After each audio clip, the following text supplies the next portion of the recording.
Olá pessoal, vamos para mais uma videoaula aqui do nosso canal com dicas cruciais para a sua aprovação. Vamos falar sobre um tema super recorrente nas provas. Hoje você vai entender como é feita a classificação da pressão arterial de acordo com as diretrizes mais atuais da Sociedade Brasileira de Cardiologia. Eu sou a professora Juliana Mello e vamos em frente!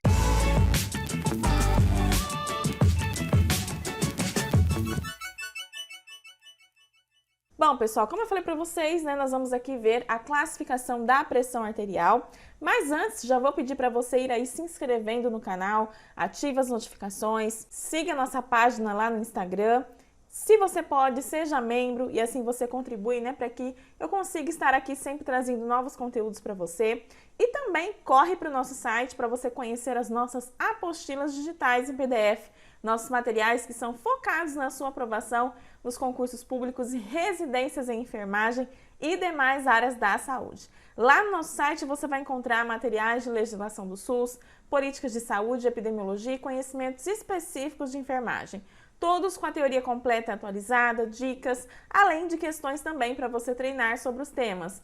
Para você conferir os nossos materiais, é só você acessar o nosso site www.enfrenteenfermagem.com.br. O link do nosso site está aqui na descrição deste vídeo. Então, sem mais delongas, vamos aqui seguir para a nossa tão esperada aula. Essa aula aqui, pessoal, é uma continuação das nossas aulas sobre hipertensão arterial. A gente já tem uma primeira aula falando sobre a pressão arterial de fato, tá? O que é essa pressão arterial, como ela é controlada em nosso organismo. Se você não assistiu essa aula, é só você clicar aqui no card, que eu vou deixar para você em algum lugar da tela, para você também assistir essa aula anterior, tá? E depois nós teremos ainda outras aulas falando sobre este tema também, com dicas importantes para você, beleza?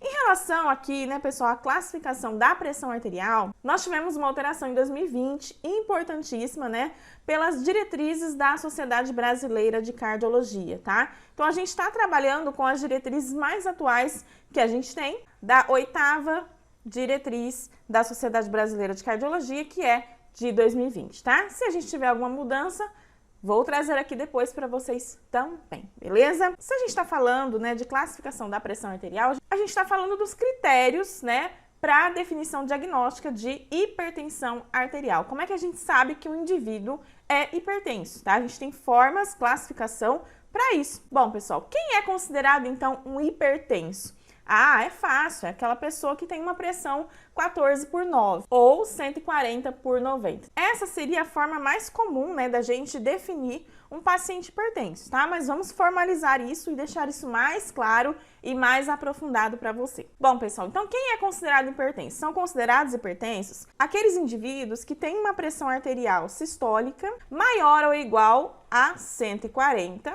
milímetros de mercúrio e ou uma PA diastólica maior ou igual a 90 milímetros de Hg.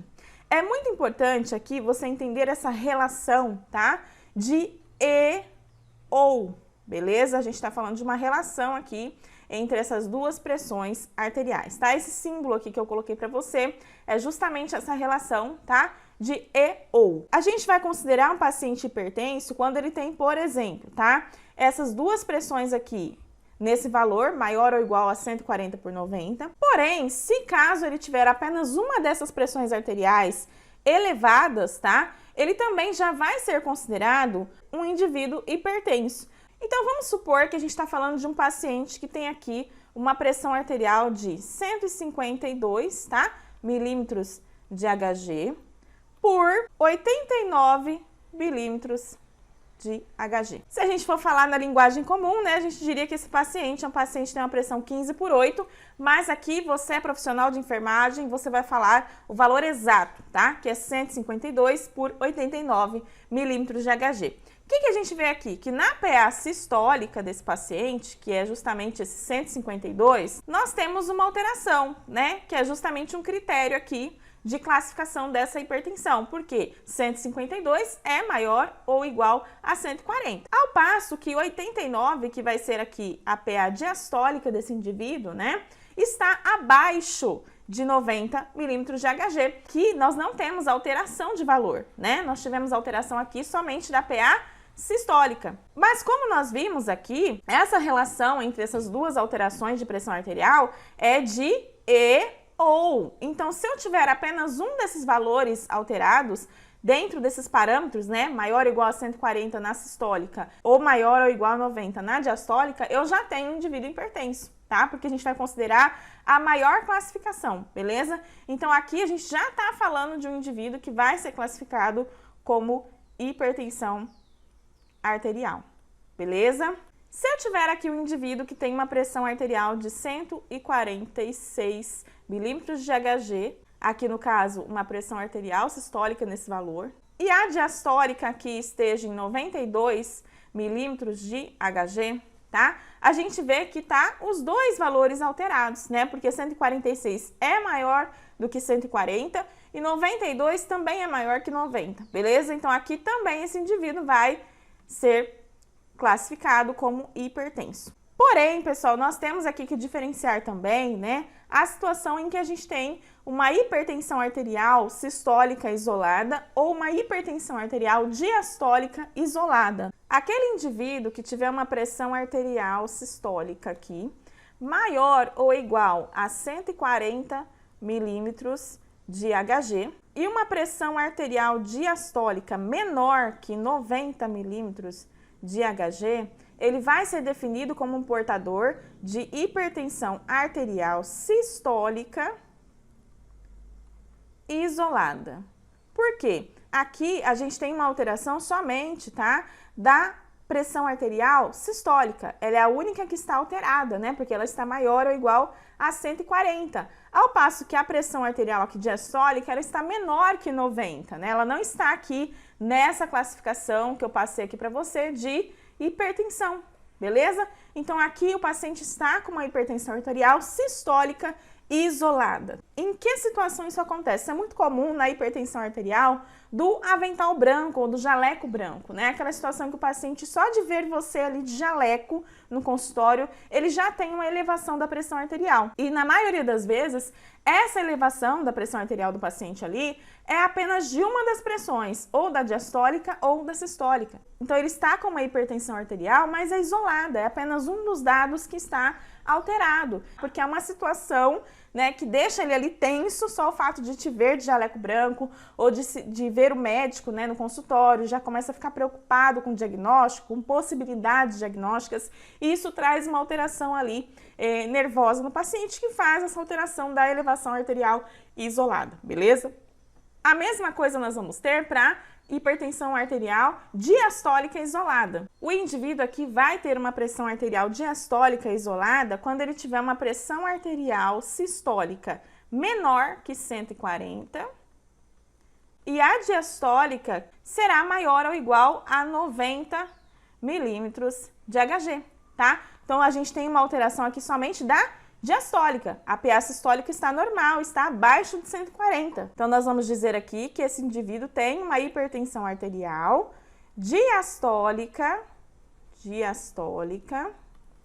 e isolada, tá? Que é o que eu falei para vocês, que é muito comum na hipertensão arterial, tá? Do avental branco ou do jaleco branco. Tendo entendido, né, como é feita essa classificação, nós temos que deixar claro aqui também que não é uma única medida que vai definir um paciente como hipertenso, tá? Para a gente realmente considerar uma pessoa, né, hipertensa, dar esse diagnóstico de hipertensão arterial, beleza? Nós vamos precisar verificar a pressão arterial do paciente no consultório mais de uma vez. Pode ser que ali no momento da consulta, né, que ele está com a pressão arterial elevada, ele esteja passando por algum problema pessoal, de repente ele perdeu um ente querido, ou ele está tenso mesmo com a consulta, né? Um paciente emotivo, ele realmente fica preocupado quando ele vai no consultório, ele tem uma preocupação de descobrir alguma coisa que ele não sabe, né? De repente ele passou muito nervoso, ou ele foi correndo, ele estava atrasado e foi correndo ali para não perder o horário da consulta, perdeu o ônibus, teve que ir a pé, tomou café, fumou antes da verificação da pressão arterial. Então ele pode pode estar ali no momento da consulta, né, com uma pressão arterial elevada, mas isso não classifica como hipertenso, né? Para a gente considerar uma pessoa hipertensa, a gente precisa ter um parâmetro, uma média, né, de várias medidas repetidas dessa pressão arterial para realmente identificar, né, que essa pessoa está mesmo com uma hipertensão arterial. Então, com base nisso, né, a Sociedade Brasileira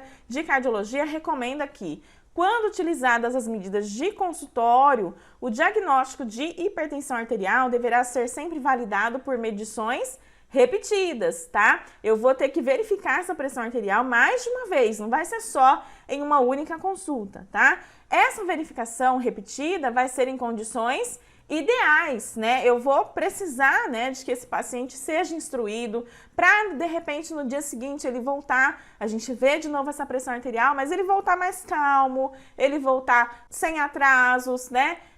Orientar ele a não tomar um café, a não vir com vontade de fazer xixi. Enfim, a gente vai dar essas orientações para que a gente garanta essas condições ideais, tá? Para a gente realmente ter um controle em relação a isso, tá? E essas medições repetidas serão realizadas em 2 ou mais visitas médicas, tá? Então, eu preciso pelo menos ter 2 verificações separadas, tá? Em momentos diferentes dessa pressão arterial e também em intervalos de dias ou semanas, tá? Pode ser por alguns dias ou pode ser uma vez por semana, por 2, 3 dias seguidos. Isso vai ser definido ali no momento da verificação, de acordo com a disponibilidade da equipe, né? Enfim, de acordo com as recomendações médicas, tá? Ou de maneira mais assertiva, ou seja, se eu quiser realmente ter mais ainda certeza em relação a esse dado, né, a esse diagnóstico, eu vou poder realizar aqui o diagnóstico com medidas fora do consultório, utilizando as estratégias de MAPA, que é a monitorização ambulatorial da pressão arterial, ou a MRPA, que é a medida residencial da pressão arterial, tá? Então, se eu quiser ter uma coisa mais fidedigna, né, um dado mais fidedigno, eu posso também ter um controle maior desse dado, né, utilizando aqui dessas estratégias. Considerando, então, né, essas estratégias diferentes que a gente tem de controlar, de monitorar a pressão arterial, tá? A gente também vai ter diferentes formas de categorizar, de classificar, né, de definir realmente um paciente como hipertenso. Então, como eu falei para vocês, quando essa pressão arterial, né, é verificada aqui no consultório, tá? A gente vai ter como parâmetro aqui para considerar o paciente hipertenso uma pressão arterial sistólica maior ou igual a 140 ou, né, é muito importante você entender aqui essa relação, tá? Uma PA diastólica maior ou igual a 90 milímetros de Hg. Porém, se eu estiver utilizando de outra estratégia, né, que é melhor ainda para eu conseguir ter esse controle, né, que seria o MAPA 24 horas ou a medida residencial da pressão arterial, a gente vai ter outros parâmetros para classificar o indivíduo aqui como hipertenso, tá? O que é o MAPA 24 horas, tá? É essa monitorização da pressão arterial de forma ambulatorial 24 horas. Ah, professora, mas se é ambulatorial, como que vai ser feita 24 horas? O indivíduo vai ter que ficar 24 horas no ambulatório? Não. No mapa de 24 horas, a gente vai ter uma instalação de um equipamento no braço do paciente, tá? Esse equipamento vai permanecer ali no membro do paciente por 24 horas, ou seja, ele vai para casa, ele vai dormir com esse aparelho, beleza? E após esse período, ele vai retornar para o laboratório, para o ambulatório, para fazer a retirada desse aparelho de monitoramento, tá? Então, aqui a gente vai ter o controle dessa pressão no período de vigília, que é quando o paciente está acordado, tá? E também no período aqui de sono desse paciente, tá? E aí, para esses 2 momentos de vigília e de sono, a gente vai ter valores diferentes, beleza? E além disso também, é importante, né, que durante esse período das 24 horas aqui, que o paciente está com esse aparelho, tá? Ele vai continuar fazendo suas atividades normais, tá? Se ele tem costume de ir para a igreja, se ele tem costume de jogar um futebol, enfim, o que ele tiver costume de fazer, ele vai manter, tá? Só que ele vai precisar continuar ali com o uso desse aparelho por 24 horas, tá? E aí, a partir disso, nós vamos ter uma média, tá? Pra gente poder classificar esse paciente como hipertenso ou não, tá? No caso do mapa 24 horas, a gente vai ter como paciente hipertenso aquele que tiver uma PA sistólica maior ou igual a 130 ou, tá? Olha só, ou uma PA diastólica maior ou igual a 80. O que eu quero já chamar a sua atenção aqui para facilitar também, né, a sua memorização desse dado, tá? É que da PA no consultório para mapa 24 horas, a PA teve uma redução, tá? Uma redução de 10 milímetros de HG, aqui no caso da PA sistólica, tá? 140 para 130, reduziu 10, beleza? Aqui no caso da diastólica, a gente também teve uma redução de 10 milímetros de HG, tá? Isso é uma forma também de você memorizar essa diferença em relação aos momentos aqui, as formas, tá? De verificação dessa pressão arterial, beleza? Dentro da mapa, como eu falei para vocês, a gente vai ter, então, no momento de vigília e de sono. Na vigília, vai ser considerado hipertenso quando a PA sistólica for maior ou igual a 135 e ou maior ou igual a 85, tá? E na de sono, vai ser considerado quando a gente tiver uma PA sistólica maior ou igual a 120 e ou uma PA diastólica maior ou igual a 70. E aí, com base na média, né, desses valores, a gente vai classificar, tá, a hipertensão aqui pela mapa 24 horas, tá? E aí nós temos também a monitorização residencial da pressão arterial, tá? Aqui é residencial, é na casa do paciente, no próprio domicílio. Essa monitorização residencial pode ser feita, por exemplo, o paciente realizando 3 medidas da pressão arterial pela manhã e 3 à noite durante 5 dias seguidos ou 2 vezes ao dia durante 7 dias. E aqui, para isso, a gente vai considerar como hipertensão uma PA sistólica maior ou igual a 130 e ou uma PA diastólica maior ou igual a 80 milímetros de HG. Vou chamar a sua atenção aqui para você observar que os parâmetros da monitorização residencial da pressão arterial são os mesmos da mapa 24 horas, ó, 130, 80, 130, 80, tá? São os mesmos valores, mudou apenas a forma, tá, de monitorar essa pressão arterial. Bom, aqui a gente viu a diferença, né, em relação às estratégias. Vamos ver então, de fato, né, como ficou a nova classificação da pressão arterial aqui, tá, para o paciente maior de 18 anos de idade, de acordo com a Sociedade Brasileira de Cardiologia. Então, o que nós vamos ter aqui? Nós vamos ter o paciente com uma PA ótima, tá, uma pressão arterial ótima, quando ele tiver uma pressão arterial sistólica menor que 120 e uma PA diastólica menor que 80. Observe aqui que não tem o EO, tá? Aqui é só E. Beleza? Então, qual que é o paciente aqui que vai ter uma PA ótima? Por exemplo, se o paciente tiver uma pressão de 110, tá? Por 76, por exemplo, milímetros de HG. A sistólica está menor que 120 e a diastólica também está menor que 80. Então, neste caso, o paciente aqui é classificado como uma pressão arterial ótima. Esse paciente não está hipertenso, mas é como eu falei para vocês, a gente tem essa relação de E, ou seja, os dois valores aqui têm que atender a esses critérios diagnósticos. Vai ser considerado então um paciente, né, que tem uma pressão arterial normal, o paciente que tiver com uma pressão arterial sistólica entre 120 e 129 e ou, olha só, ou seja, é um ou outro ou os dois juntos. Uma PA diastólica entre 80 e 84. Aqui, né, a gente tem, por exemplo, aquele paciente clássico, né, de 120 por 80, que é um paciente que está dentro do parâmetro aqui de normalidade. Ou o paciente está aqui com uma pressão de 120 por 79 milímetros de HG.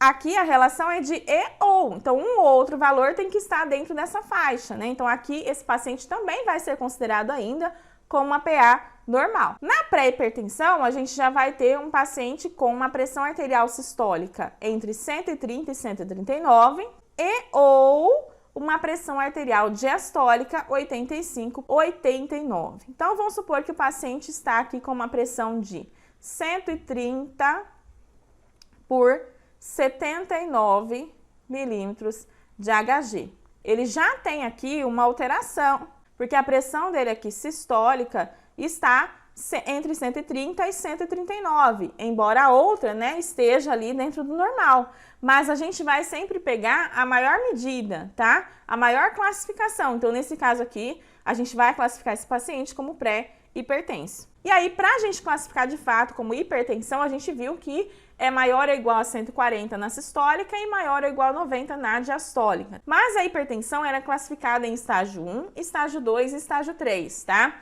A hipertensão estágio 1 é quando o paciente tem uma PA sistólica entre 140 e 159 e ou uma PA diastólica entre 90 e 99. Vai ser considerado estágio 2 quando ele tiver uma pressão arterial sistólica entre 160 e 179 e ou uma PA diastólica entre 100 e 109, tá? E vai ser considerado uma hipertensão arterial estágio 3 o paciente que tiver uma PA sistólica maior ou igual a 180 e ou uma PA diastólica maior ou igual a 110. Então, por exemplo, eu tenho um paciente aqui, tá, que tem uma pressão de 142, no caso aqui a PA sistólica, né, por uma PA diastólica de 110 milímetros de Hg. Então, o que acontece? A PA sistólica dele está na hipertensão arterial estágio 1, né? Porque está entre 140 e 159. Porém, a pressão arterial diastólica dele